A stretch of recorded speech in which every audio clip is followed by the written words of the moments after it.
Welcome back to episode 16 of the One More K podcast. Today it's just the two of us, Ned Phillips in Singapore and Marcus, my name, in San Francisco, California. How are you doing, Ned? I am good, my friend. It's funny because we started just the two of us and we're like, oh, soon we'll get a guest, and we've had some great guests and we're going to have lots more. And today it's like, wow, it's like back to OG. It's just the two of us hanging out. So pretty fun. I was looking forward to it, actually, just to catch up with you directly and just a one-on-one. We had Sam Harvey and then we had Jerry. And there's going to be a lot of guests coming up in the next few weeks. I think our schedule is getting quite packed, super exciting. But I think also it's good to check in and kind of step back. There's so many news that has been happening. When I prepped for this podcast episode, I couldn't stop filling out our flow chart. But first and foremost, it was your birthday, Ned. So happy birthday from all of us in the One More K community. Thank you very much. I appreciate that. You celebrated in Ned style, which is running your age in kilometers. Well, yes and no. So you are absolutely correct. I was 57, or I am 57, am. My drop at the end of this show is about age, so you'll see exactly how old I am, but I'm 57. I did run my age in kilometers, but I started this age in kilometers when I was 40. So when I was 40, on my birthday, I was having some beers, or just before my birthday, I was like, what? I love running. But at the time, I was running quite a lot, and 40K didn't seem enough. So that's why I came up with that. It started as 100 minus my age, 40, which equals 60K, which felt like quite a long run, and it was. I was more of a marathoner than ultra. And I just kept doing that. But the inverse has happened. As I've got older, I've run further. So when I was 40, 40K didn't seem enough. Now I'm 57. If I did 100 minus 57, which is 43, 43 didn't seem enough. So a few months ago, I had done that every birthday up until I was 57. So when I was 56, I ran 44K. But I've been running a lot more recently. And it just struck me, I'm going to change it. Because originally I'd thought, if it's 100 minus your age, when you're 80, 100 minus 80 is 20. That's achievable. When you're 88, it's 12. But I don't want to do achievable. I don't want to do that. We're going to find out. Marcus, do you think it's possible? Can I keep running my age all the way to 100? Of course. If you take right nutrition, you will be fine. Lekker Nutrition. Powering you forever. I got to say that this is all sponsored by Lekker, of course.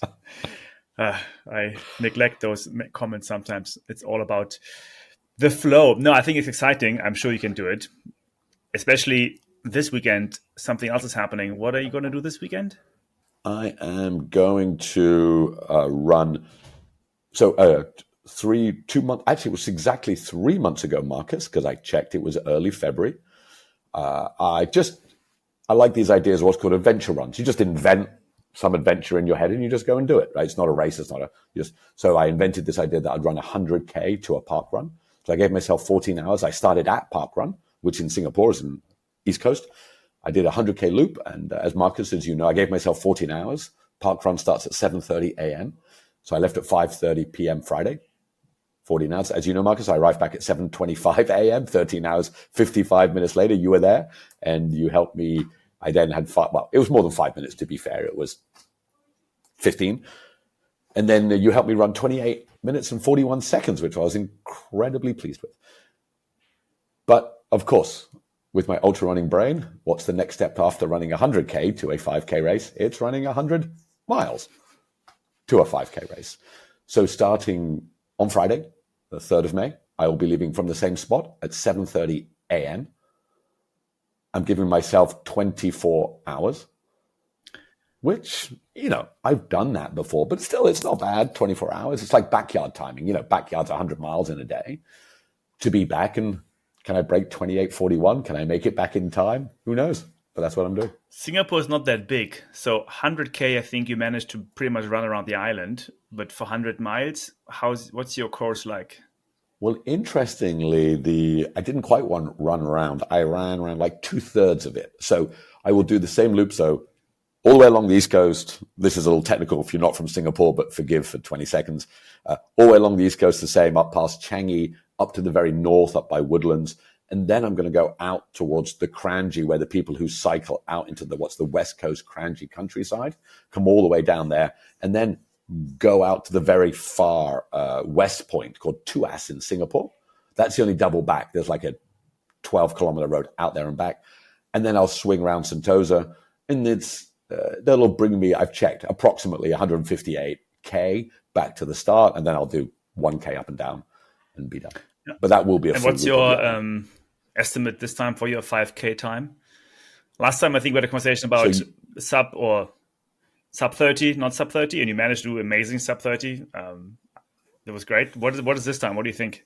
Well, I have a dear friend, Alan Grant, one of my dearest friends. He was a non-believer last time. He was like, no way, pal. You'll never break 30 minutes. This time he's like, I have to be a believer. So we did 28:41. I have Roberto DeVito pacing me this time, who is you're a real runner. He was a 107 guy back in the day, half marathon, like genuine. Of course, we don't need pace this time, but he's very kindly agreed to pace me. And I have to shoot for 28:40, obviously, right? I just have to go for it. I have to go for 28:40. Okay. Good luck. I wish I could be there. That was very fun last time to see you suffer so much. Like you were really like slurching on the ground, but you made it happen. It was amazing. Good job. No, amazing. Thank you.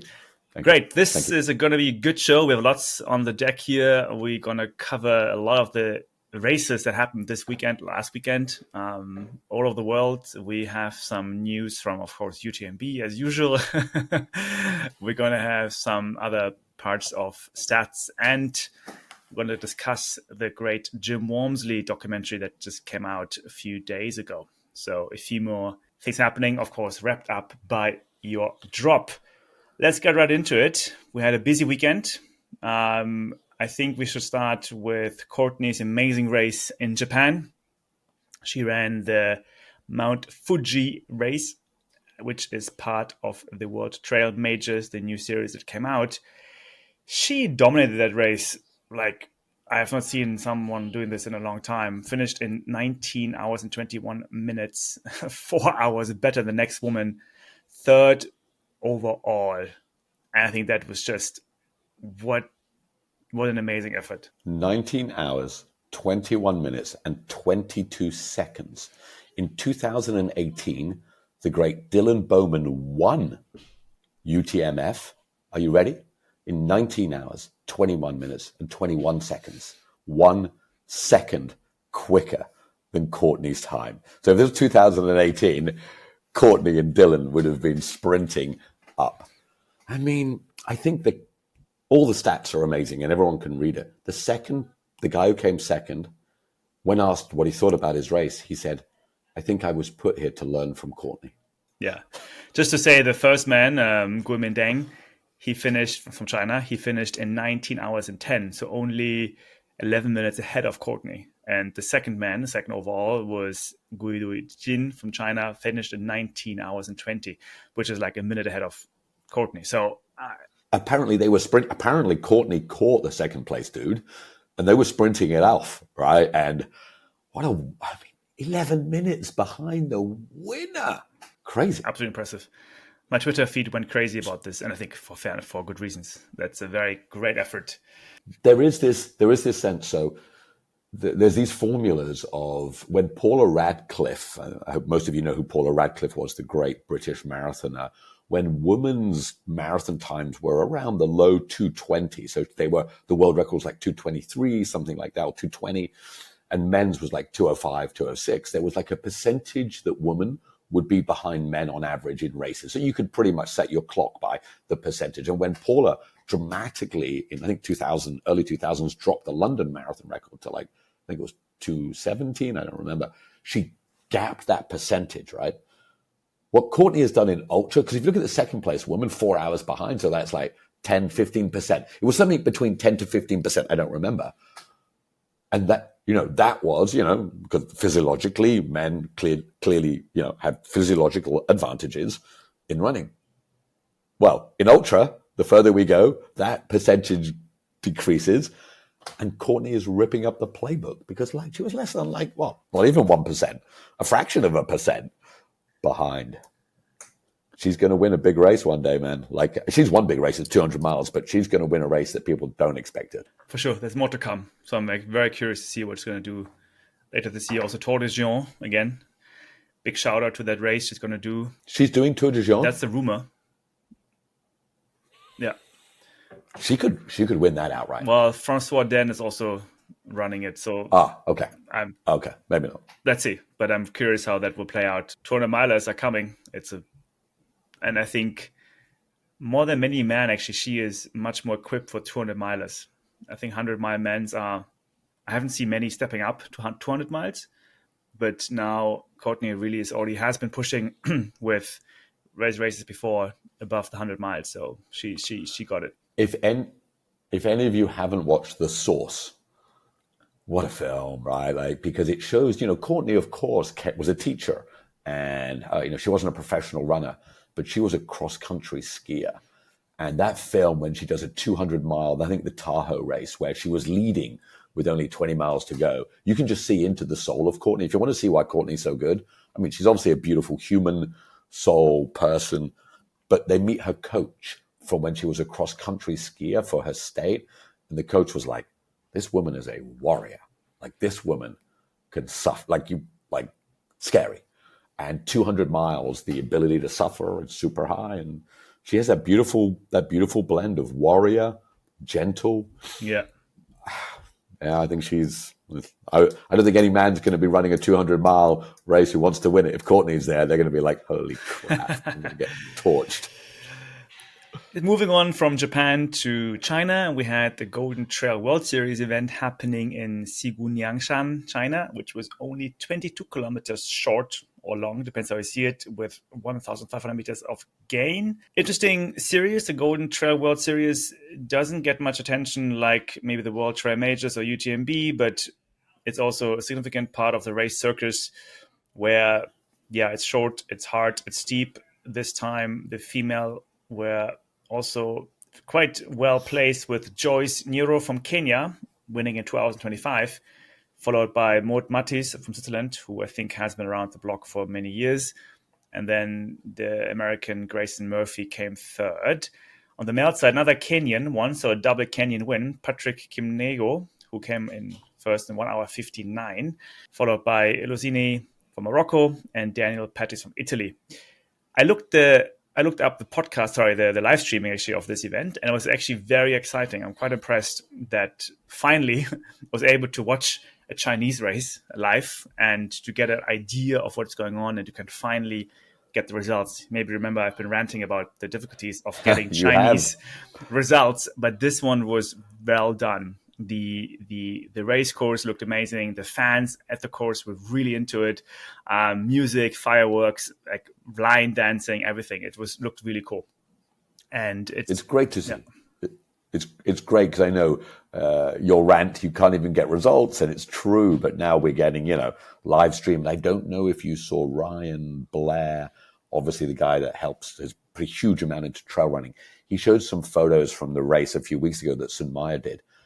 There were like rock bands in the hills. There was it was amazing. And I think it's great that the West will get to see that trail running in China had this incredibly difficult moment, a few years ago when many people died in that race.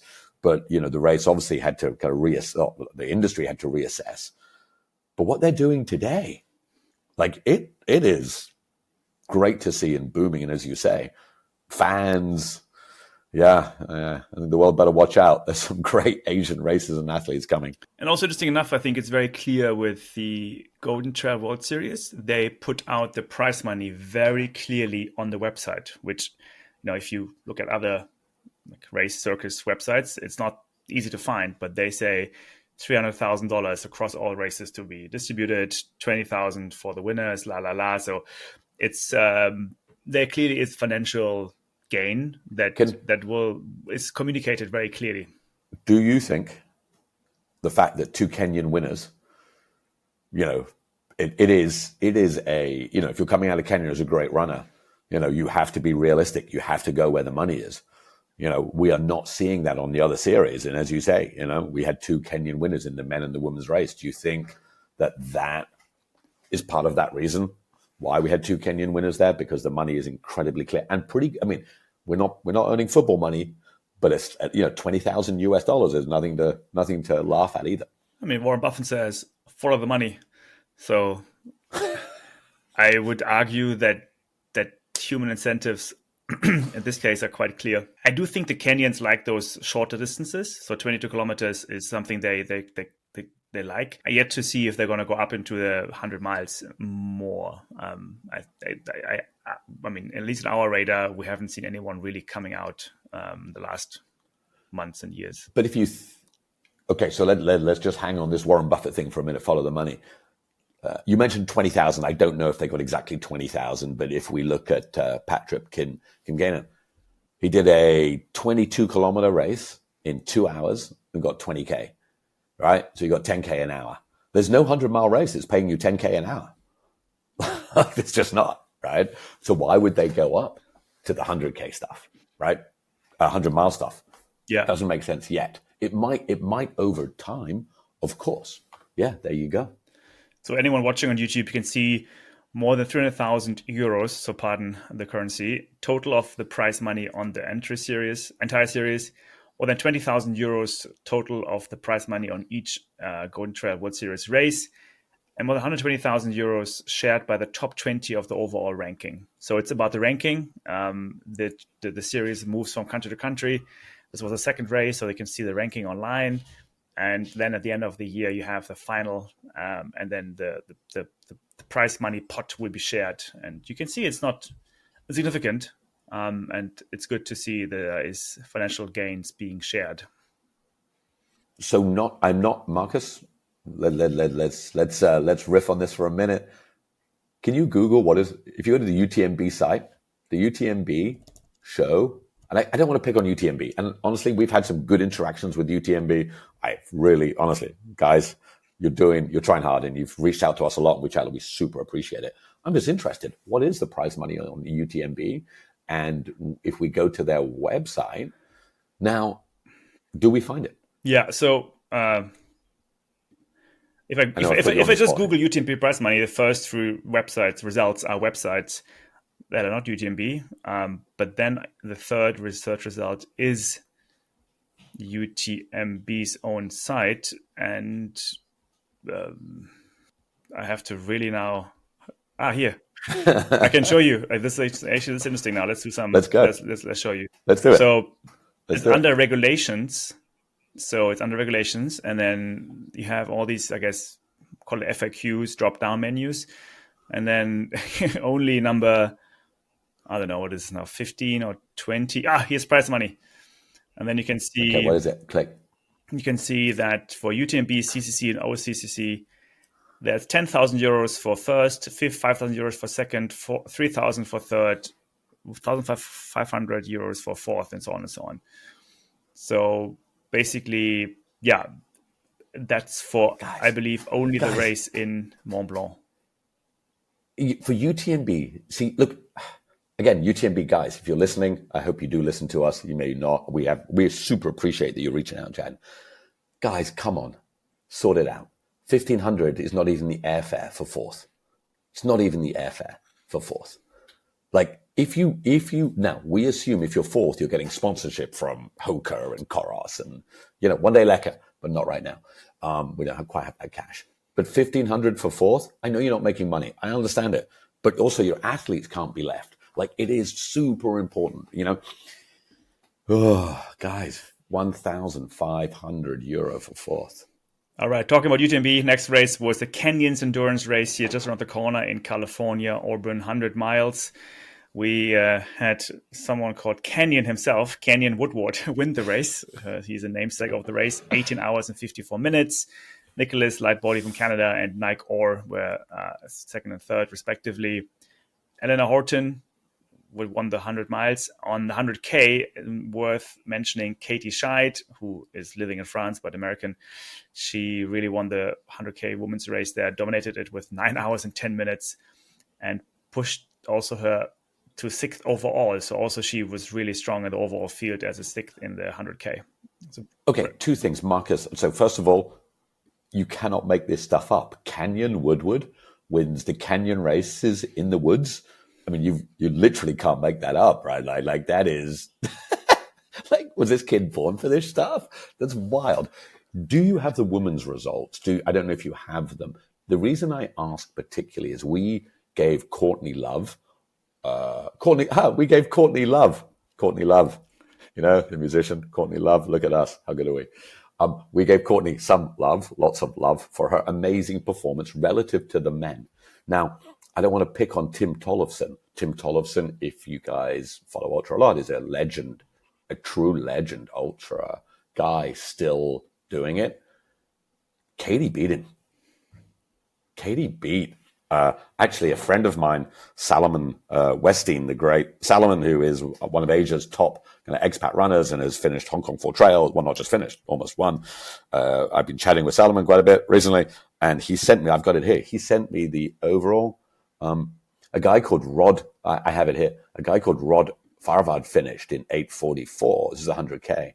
Are you ready? So Drew Holman is good. Do you guys, you guys must know who Petter Engdahl is. Yeah. Petter Engdahl. Okay, he trains with Killian and he trains with John Albon in Norway, and I think he won CCC. Petter Engdahl went 8 hours, 55 minutes in 3rd. Then there was someone in 4th, someone in 5th, in 6th, in 9 hours, 10 minutes. So I've got the results. Only 15 minutes behind was Katie Schide. Katie Schide was 15 minutes behind Petter Engdahl. And she beat Tim Tollefson by 10 minutes. That is impressive. This is, look, with no disrespect to UTMF and the runners there and the Chinese runners there, Petter Engdahl, Drew Holman, like Tim Tollefson, and Katie Schide is not just mixing it up. She was right there. Like, that is an astonishing effort from the ladies this weekend. That's true. Really, really, really, really strong. Which actually, as we say, usually, I mean, I think recently we've been saying we are more excited about the females battling it out than the males, to be honest. I think this year is a breakthrough of maybe Asian runners and female runners on the global stage. So very excited to see what's going to happen later this year as well.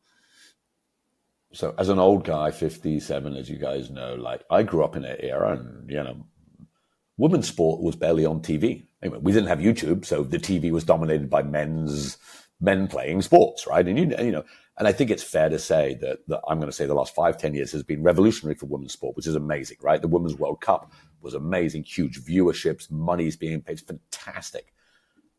But I'm going to say we're the only sport where women can win, like it's real, like we are competing head to head. What a great time! Like I think it's awesome, and when you watch this stuff happening, man, like I honestly, while I can get over Courtney's race because she's a legend, 15 minutes behind the top men in the world.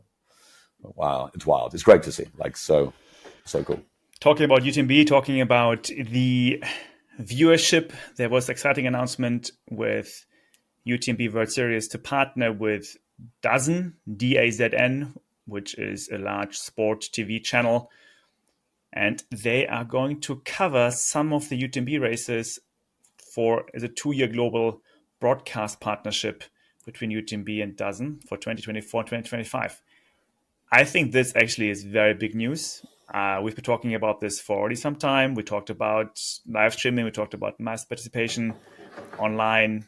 I think this is a good test for UTMB and, of course, for DAZN to also check out how that works for them in terms of viewership.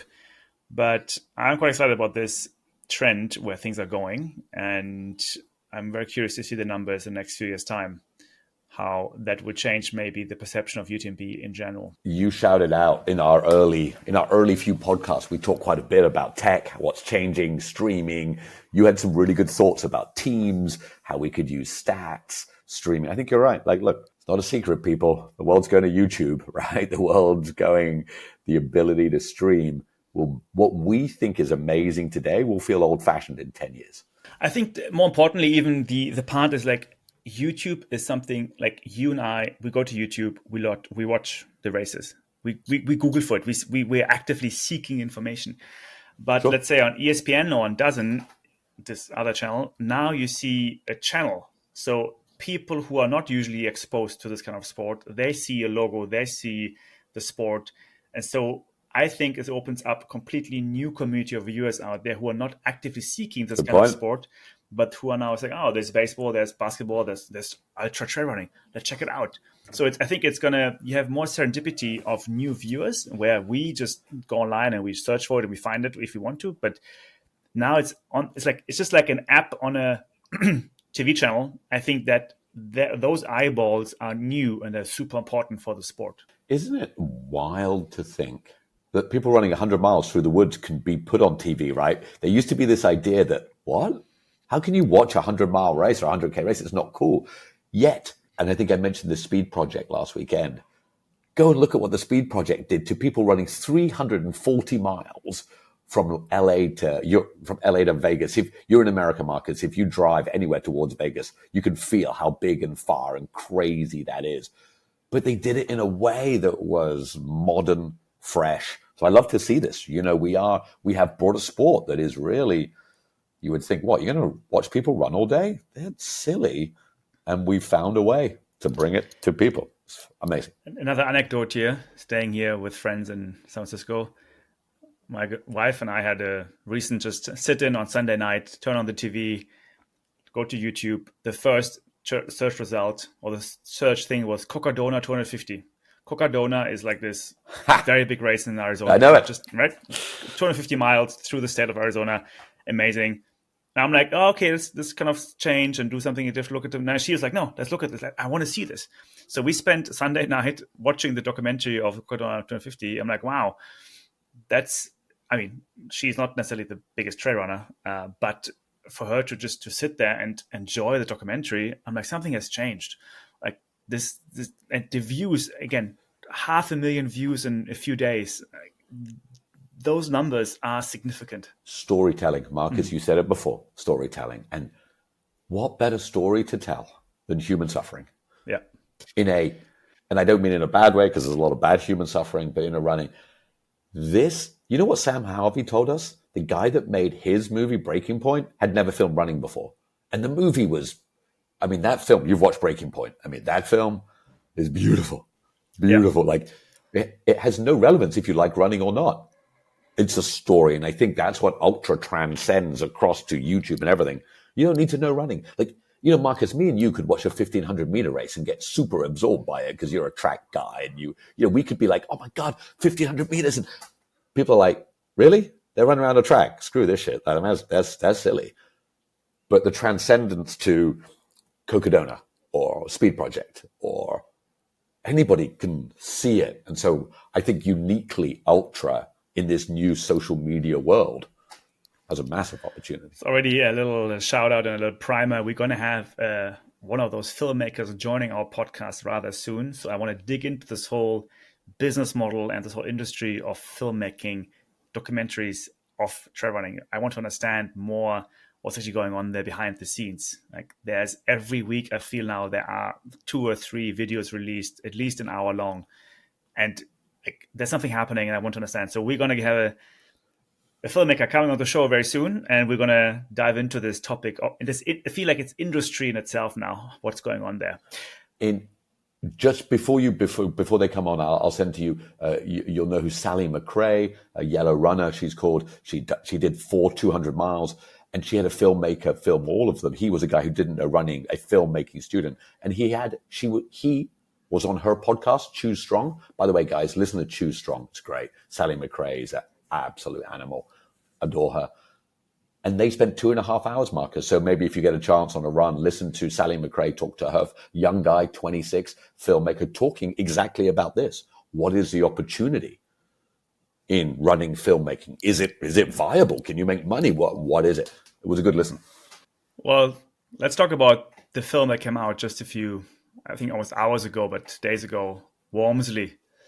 Jim Walmsley was featured in 1 hour 34-minute movie documentary powered by Wahoo and Hoka. Anyone out there who is keen to learn about Jim Walmsley, please go on YouTube. It's free. Watch it. It's covering the story from pretty much the last 3 years of Jim Walmsley's life, from moving to America to France to win a UTMB. That was, of course, the highlight of the movie. I watched it. I forced myself to watch it. I did the whole thing. The first round, I only watched 14 minutes because I was just getting a bit, tired of it.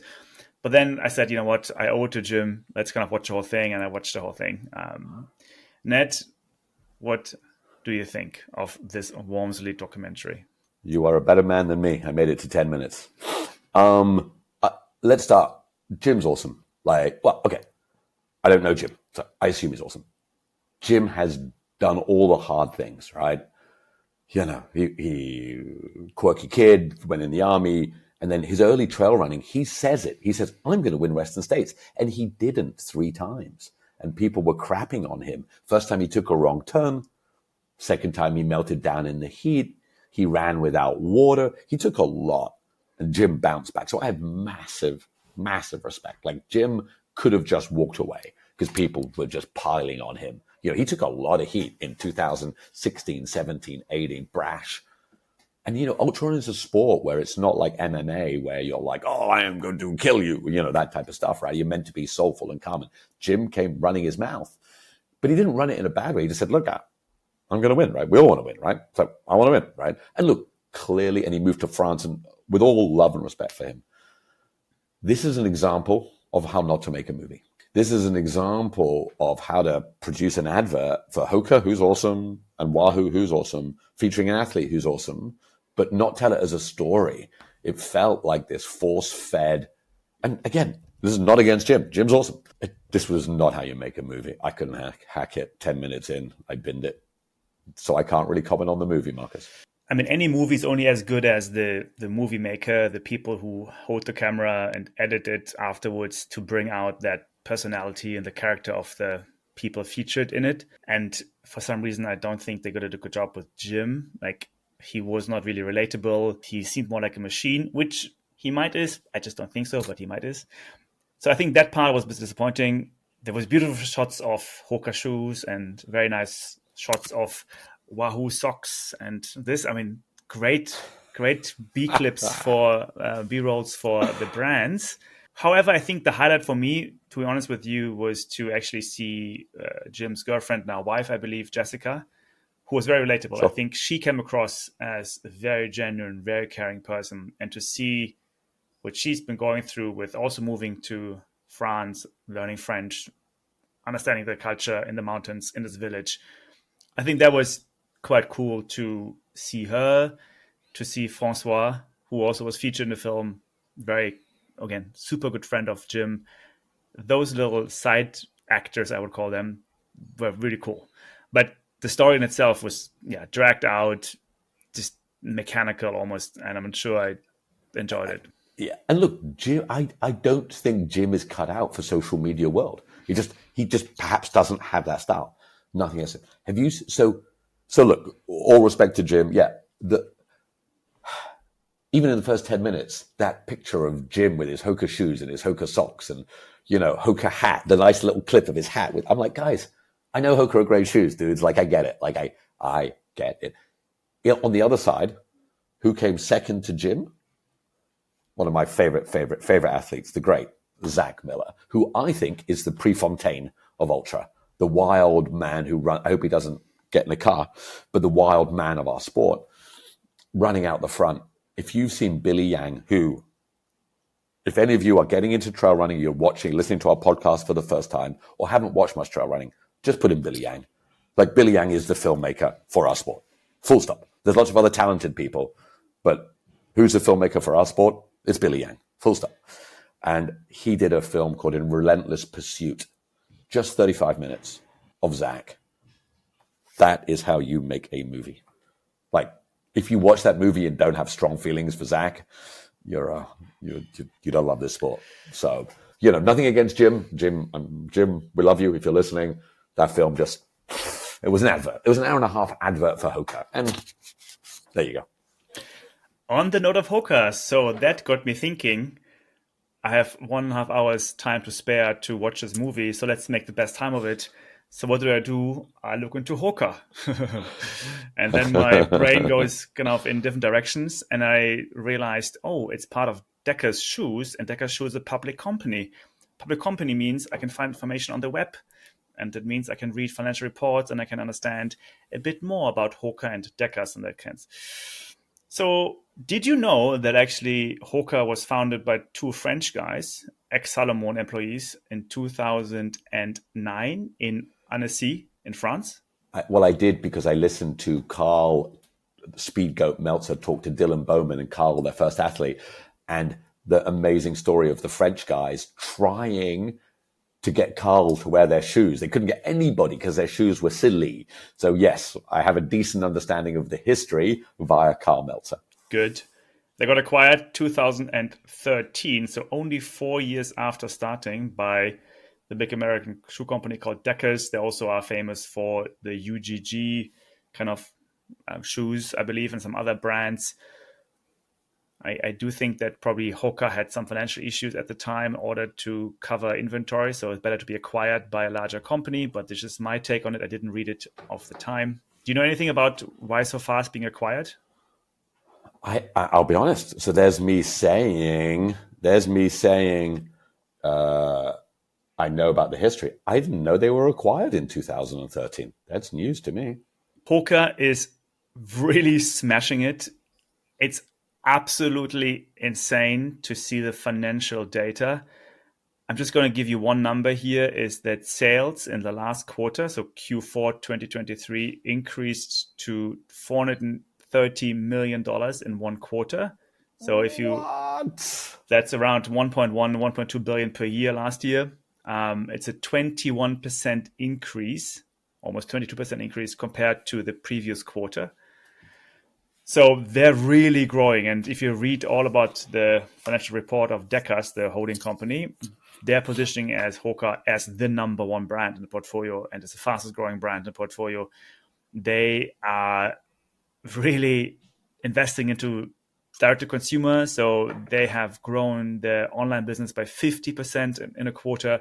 So all these numbers are phenomenal. If anyone out there knows these markets, I was very impressed. And just to give you an idea now, if you would have bought $100 of Deckers stock in 2018, it would be worth $490 in 2023.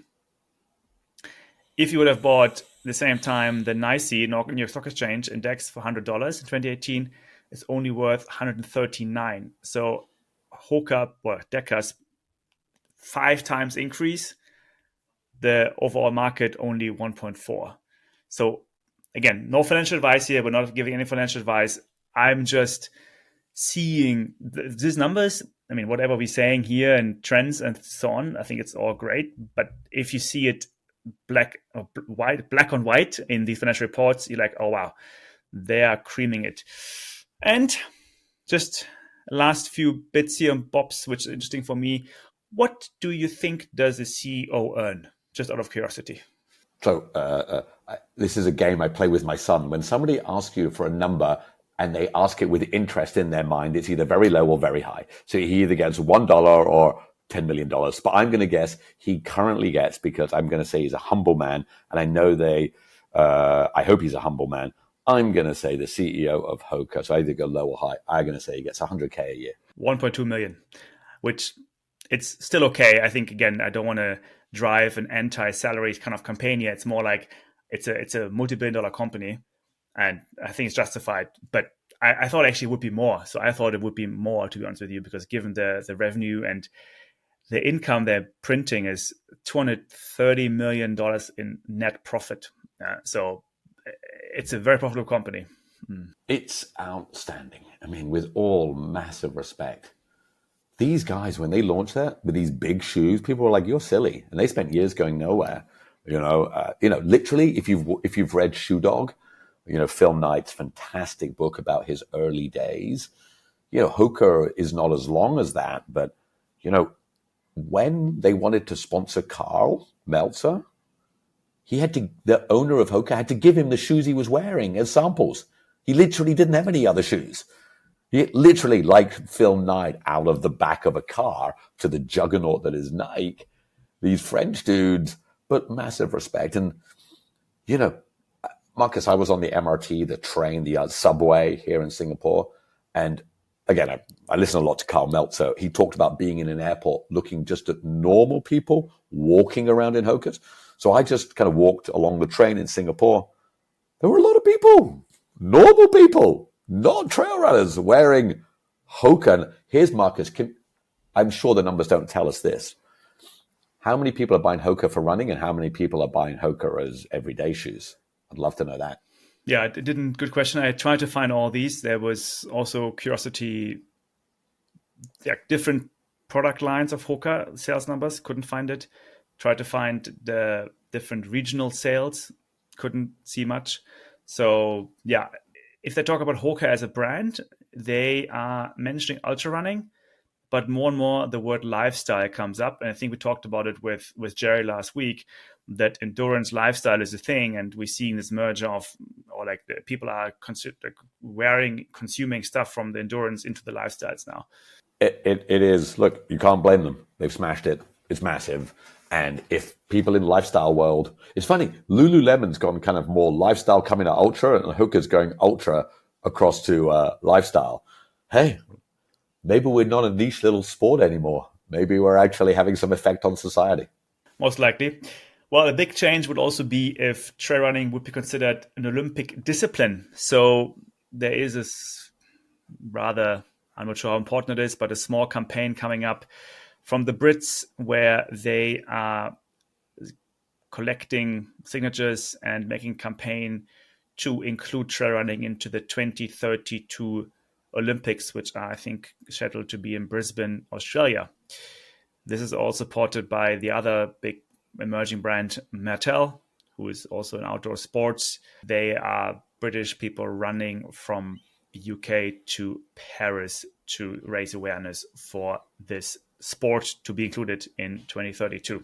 It is not going to surprise you, Marcus, that my thought on trail running in the Olympics involves Lazarus Lake. It's crazy to think. Do I think trail running comes to the Olympics? Possibly. And in what form? For people outside ultra, they just think ultra is like long running. We know there's so many disciplines: vertical Ks, 50 Ks, 100 miles, 6-day racing, 24-hour racing. Like that's going to be the challenge. Like what ultra? If trail or ultra, I know trail and ultra is used interchangeably. I don't think just a trail race, because that's cross country, right? I think if we get to the Olympics, it has to be a longer trail, like ultra. And with the capability of streaming today, we could probably do a great job to show a long race. But here's my thought, Marcus. It has to be backyard. Has to be. You know why? Because it's a whole week. By that time, Sam Harvey wants to go a week, right? Can you imagine, as all the events are ongoing, people can just tune in and watch. It's gladiator. This is gladiator stuff. Anybody can understand it. People might not understand long distance trail racing. It's on all the time. And every hour, just before the long jump or the high jump or the wrestling or the whatever, you flip to the, 3 days in, 12 competitors left. Can you imagine in the Olympics, you got down to just 2 people in backyard at 100 hours, and those 2 punched it out for another 40 hours. Can you imagine the power that would have? People would be tuning in. They're like, what? They're like, yeah, these guys. And one of them needs to stop. Backyard is the Olympic sport of choice in ultra for me, because the social media impact of it would be outlandish. Interesting. I find also interesting how it still seems that Olympics, or being in the Olympics, is the pinnacle of a sport. That surprised me a bit, because I know it's a huge business, and the IOC is a very powerful organization. But yeah, interesting that there's interest now to push it even to the Olympics. Well, I'd rather trail running is going to the Olympics than the enhanced games. That's for sure. Fair enough. I do think, a quick little side note here, that in the press release, you can also see, however, that the marketing manager of Merrell was commenting on this effort. So, if a marketing manager is commenting, you know why they're doing it. It is good press, good PR for Merrell, the company.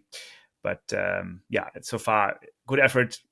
2024, another 8 years to go. Let's see if this happens or not. But yeah, it's just, at least it gets a press out, gets a word out, right? Staying with the British, we had other great news from London, where another incredible number coming our way. And this is really hard to believe for me, to be honest.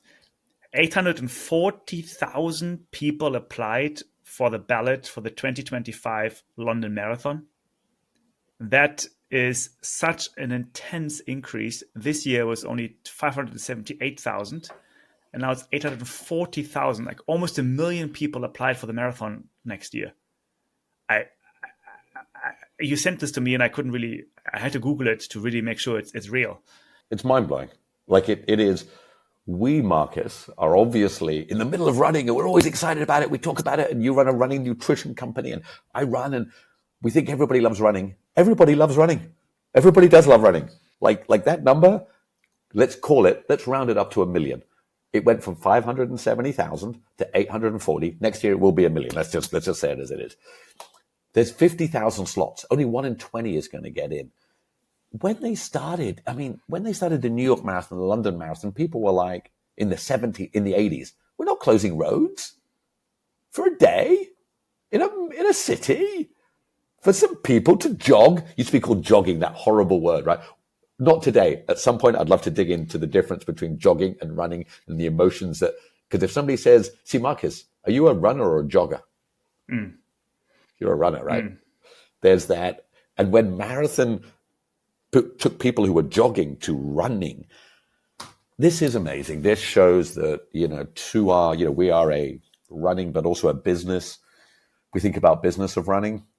Man, if you can't sell those 857,000 people something, I don't know what's happening. It's incredible. And I do agree. I think that we in this show focus mostly on trail and ultra running, the crazy dudes and women. But of course, everything starts on the road. That's the easiest entry point into the sport. You don't have to go wild in nature doing your track or your little, neighborhood run, whether it's a park run or not. I think we don't cover that much, and there's a lot happening out there. And the Buddhist in me, which looks into yin and yang, then wonders if this is a huge trend to this one extreme, what does it mean on the flip side? Like, what are the downside of this? Like, anything that is too extreme will have a downside to it. I fundamentally believe in that. So, like, what can you see, Ned? Where can there be any downsides in the future or now? I don't know. If this continues to be so extreme, like marathon, like 42 kilometers on the road, if there are millions of people doing it, could you see any downsides of this? As always, I say stuff that I have no real base in facts, but I just say it. I'm going to say people who run ultras and marathons start less wars, are less bad people, have a better soul. So I think it calms your mind. So I struggle to see a downside. What is a downside? Is it a fad? We've had fads in running before. In America, and there was running fads. It's a great question, Marcus. I'm struggling to think. This might go a bit more on the spiritual side, but running essentially is a self-expression. It is part of, if you think of the Maslow pyramid of needs, and who have not considered looking into Maslow pyramid of needs, look it up. Maslow pyramid means the basic needs are, food, water, family, housing. And the more you move up the pyramid, the more you are in a better state of wealth. And essentially the top part is something called self-actualization. And that's where it's more about you and who you are and your mental capacity and so on. So I do think that running to a certain extent is part of that top part of the pyramid, which usually comes together with self-understanding, self-awareness, but also it's about more me, less about you. So one way of looking at it is to say, the more people run, the more people care about themselves and not so much about others. If you really have things to do to take care of your family, your kids or your old people, you wouldn't have time to run. This is a big statement right now. I'm making really generalized statements here, but I can see if this fits into the trend of people less working, more me, more self-actualization, being more about who they are, being less in the system, so to speak, in this working class system that the government wants you to be in. So yeah, I think it's part of this decentralization we see happening, where people are caring more about who they are than about what they can give to necessarily the system, which I don't think is a bad thing. It's just, I think that's something that's just happening. So it might be a challenge for governments eventually to say, hey, you spend too much time running. What happened with your productivity, Exactly. Well, and in that case, that's a great point. And I love, you talk a lot about the you and the me, and you've talked about that in different cultures. One of the great things is running in a London marathon or a big city marathon. So running is inherently selfish. It's time for yourself to do something for yourself. But when you get out with 50,000 people, you feel that community. So to your point, I agree. Could it be taken to the logical extent that, oh my God, everybody's running and it's very selfish? But when you run in a big community like a London Marathon, New York Marathon, you feel part of a whole, and I don't know, maybe that balances out. Yeah, I think, let me rephrase what I'm saying. Now I'm talking about it, I can think about it more. I think the traditional we is changing to a new we. Like the traditional we is me in society, like very stupid saying, but have kids, pay taxes, have a job, all good, right? That's kind of the old we. And the new we is like, I've got my passion, my hobbies. I'm forming a new community of whether it's runners or whether it's online gamers. I mean, I think we see new communities emerging. We talked about this with Jerry last week. We talked about this with other people already. So it's really more of I'm wondering what kind of governing structures, what kind of social structures will emerge out of these new communities. And there's some people living in Singapore who call this new network states, right? So there's a idea of new states, new nations being formed around passions and hobbies. And running, I think, if you think about a state, it's a huge nation already. Like if 1 million people come together, massive, or even 50,000, that's already a very, very clearly self-governing body that, you can take it further into new kind of states. It's interesting to see how that will evolve into a new we. Because I do think people are herd animals, and I do think we want to mingle with other people. And the old mingling was centered around optimizing for resources like food and education and houses. Now we're optimizing for more the, like understanding of each other and the passion for each other. So I think there's something new, a new we coming. And I like your thoughts around that community stuff. It's good. Thank you. Alrighty, let's wrap this up. Episode 16 is pretty much done. Of course, we are all waiting now for your drop, Ned. I have not had the chance to read it. You are tending to send them last minute. That was exciting for me. So I'm sitting on hot coals, how we say in Germany. And I am giving the mic to you. Thank you, sir. I mentioned that I was 57. I have this relentless belief that if I keep running, I'll never get old. So I thought I'd write a little... is it a poem? I don't even know what it is. I just put some words down. This one is called Not Old, Ever. Not old, ever. It's a state of mind. You choose, not the clock, not the calendar, not how old you actually are. You, in your mind, decide how old you are. Me, I get younger every year. That's what I tell myself. My dreams and goals get bigger, not smaller. We have been conditioned by society to slow down and sit down as we get older. You can do that, but why? Not me. I was 57 the other day, so I ran 57K. Next year I'm 58. I will run 58K. I will do that every birthday until I am 100. Can I? You can. You could. You should. You just have to change your mindset. Remember when you were a kid and you saw old people in the park? They were shuffling along as you tore around the playground, running, leaping, screaming, swinging. And you wondered, why did they get old? How did that happen? That's not happening to me. And that choice is still there for you, because running is your playground. Every day you run and play in it, you get younger. Did you see Jeannie Rice the other day? She's 75 years old. She ran a marathon in 3 hours, 30 minutes. She beat all the 75-year-old men. She beamed with smiles as she crossed the line. She most certainly didn't run that marathon with her body. That was a mindset that refuses to be told how old she is. So here's my advice.